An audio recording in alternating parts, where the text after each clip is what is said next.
Comment calculer rapidement les angles pour construire la représentation graphique d'un diagramme circulaire d'une série statistique à une variable à partir d'une liste avec la TI 82 ou la TI 83. Alors d'abord, il faut savoir que la TI 82 ou la TI 83 ne peuvent pas représenter graphiquement le diagramme circulaire.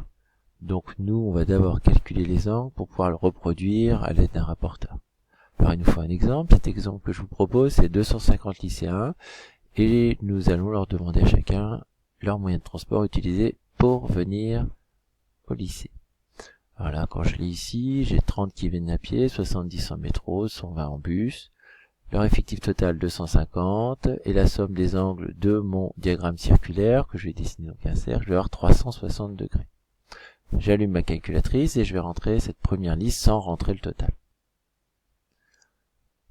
Donc dans un premier temps, je dois effacer toutes les listes, seconde plus, choix 4, effacer toute liste ou clear all list.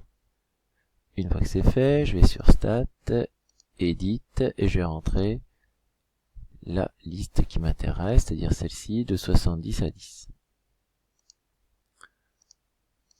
70, 120,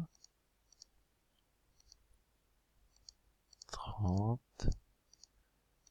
20 et 10. Je vais maintenant me positionner sur L2, donc tout en haut. Oui, ici. Et puis je vais écrire le calcul que j'ai à faire, c'est-à-dire comme les produits en croix. Qu'est-ce que je vais faire? Je reprends ma liste. Je vais faire, si je veux faire le premier, je vais faire 70 fois 360 divisé par 250 et je vais trouver mon angle. Donc au lieu d'écrire 70, eh bien en fait c'est ma liste 1 fois 360 divisé par 250 va me donner mon angle. Je reviens sur la calculatrice, donc ma liste 1 seconde L1 fois 360 divisé par 250. Et voilà, j'ai tout ce qu'il faut maintenant. Donc l'effectif 70 sera représenté par un angle de 100,8 degrés, l'effectif 30 sera représenté par un angle de 43,2. La somme de tous ces angles doit donner 360.